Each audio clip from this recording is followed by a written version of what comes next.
Yeah, that's what I've been talking about right here. No doubt. Future solutions, fencing outdoors. Clip of the day, man. I'm Dave Gatto. I'm your host from the East Coast, man. Burn your ears and toes. Let's go. Hey, everybody, and welcome back. This is episode number 23 of the Future Solutions Fence and Outdoor Clip of the Day podcast. My name's Dave Gatto, and I'm your host.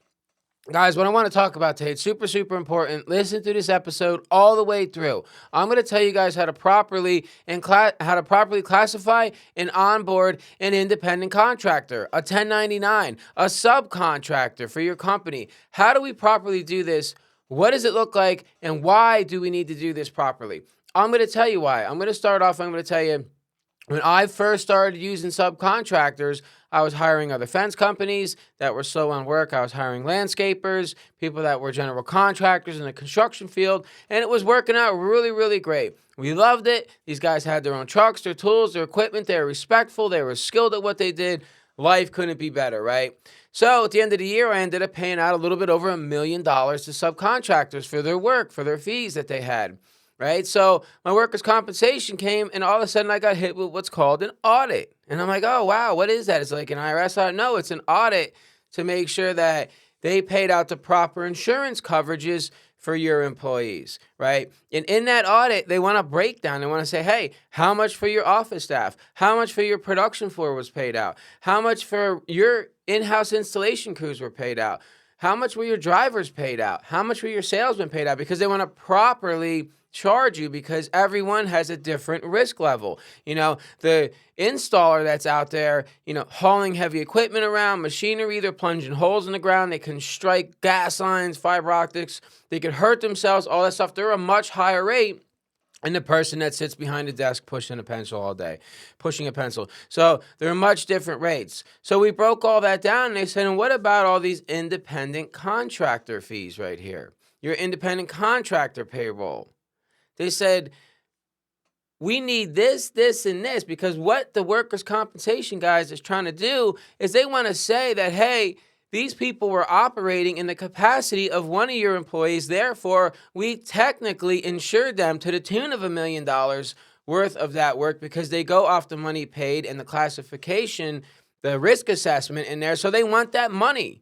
Right? And the IRS also wants to classify these people as employees as well, because they're guaranteed tax money, they're guaranteed quarterlies, etc. Now, in a perfect world, everybody would be a 1099. So, anyways, the insurance company comes, they do the audit, and they say, hey, where is your insurance for these guys? These guys need to all have a certificate of insurance on file and a copy of their workers' compensation for their employees. And also, we're going to need a W-9. Well, guess what, guys? I didn't have none of that stuff. So workers' comp's like, okay, they were employees.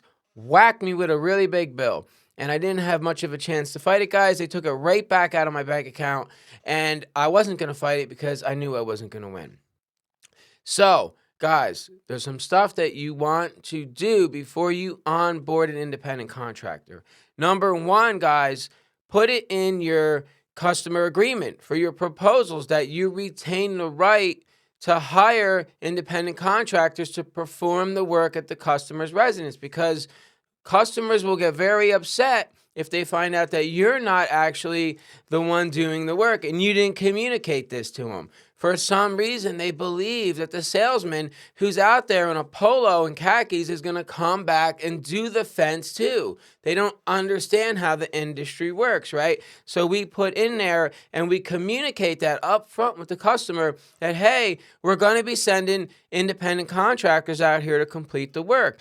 Don't worry. In the end, if there's anything wrong, we're going to take care of it. These guys are vetted properly through us and bonded through us. And we trust these guys, we stand behind them, right? Most customers are okay with it. But if you don't tell them, they have a tendency to get really mad. So number one is put it in your customer agreement that you retain the right to hire independent contractors of your choice.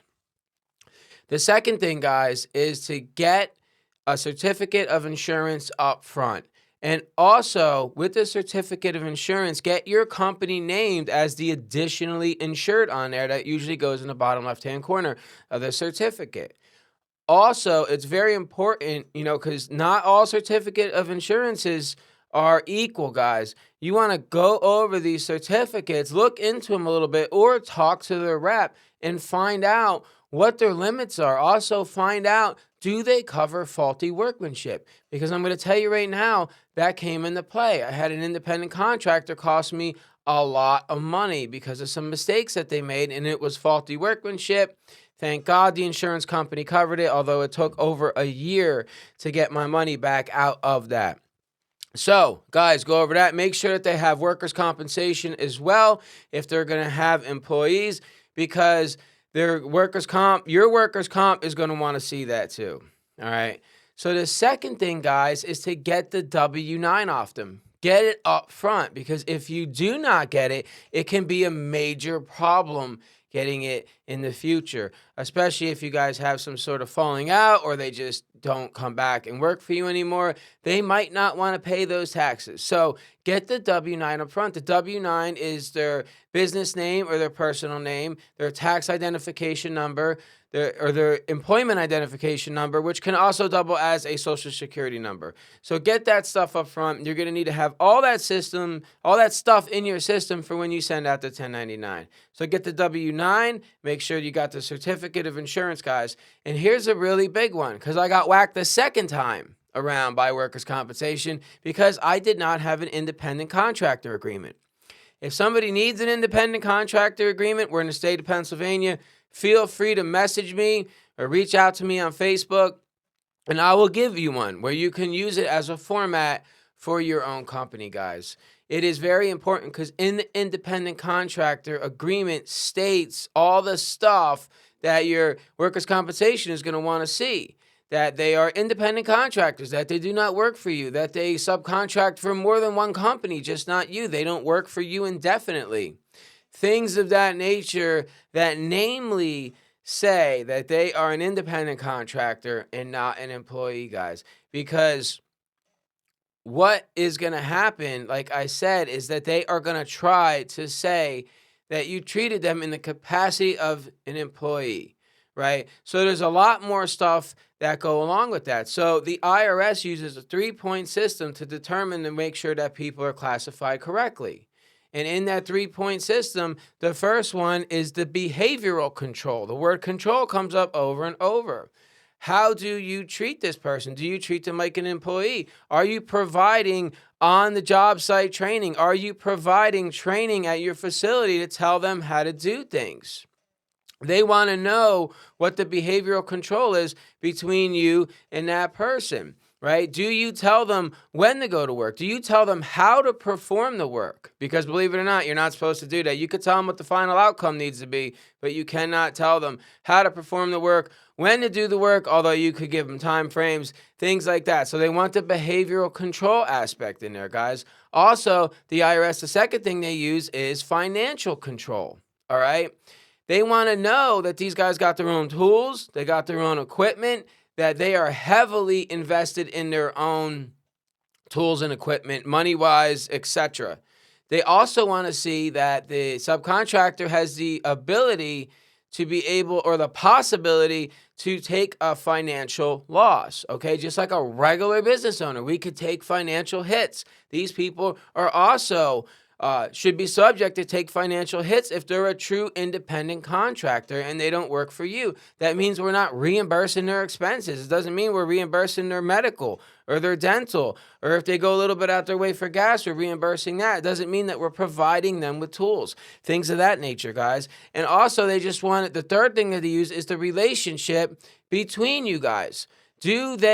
Are they solely a subcontractor for you? Is there no end to the work? They want to go on a job-by-job basis, okay? They want to see that they do other work for other companies and it is not an indefinite amount of work for you.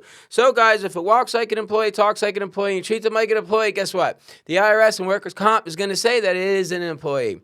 And, guys, I'm going to tell you right now, if you're doing it, stop. If you got some of this stuff in place, put the rest of it in place, because independent contractors can be very beneficial, can help you expand your company, and it's 100% deductible, of course, for a business expense for your taxes. All right, so there's all that too. Plus, we could control our costs much better. We know our financial projections much better. We know how to estimate our jobs much better because we know exactly what it's going to cost to install these fences, right?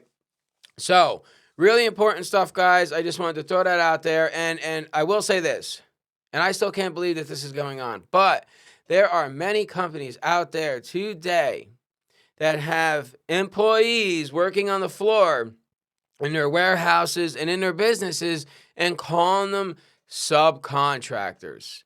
And guys, we all know that that is just a gross misclassification. And all it's going to take, guys, is for one person to say one thing to the wrong person, and the next thing you know, you're going to get a workers' comp audit. You're also going to get an audit from the IRS to determine whether you have them misclassified. And they should be classified properly. There's lots of protection for employees, especially if they're going to be in your business and can be harmed or injured. You want to make sure that they're properly protected and also that they're properly paid, properly classified, guys. So, guys, that was episode number 23. I hope you guys enjoyed it. If you got something out of this, please like and subscribe it. Share it, guys. Yeah, that's what I've been talking about right here. No doubt. Future solutions, fencing outdoors. Clip of the day, man. I'm your host from the East Coast, man. Burn your toes. Let's go.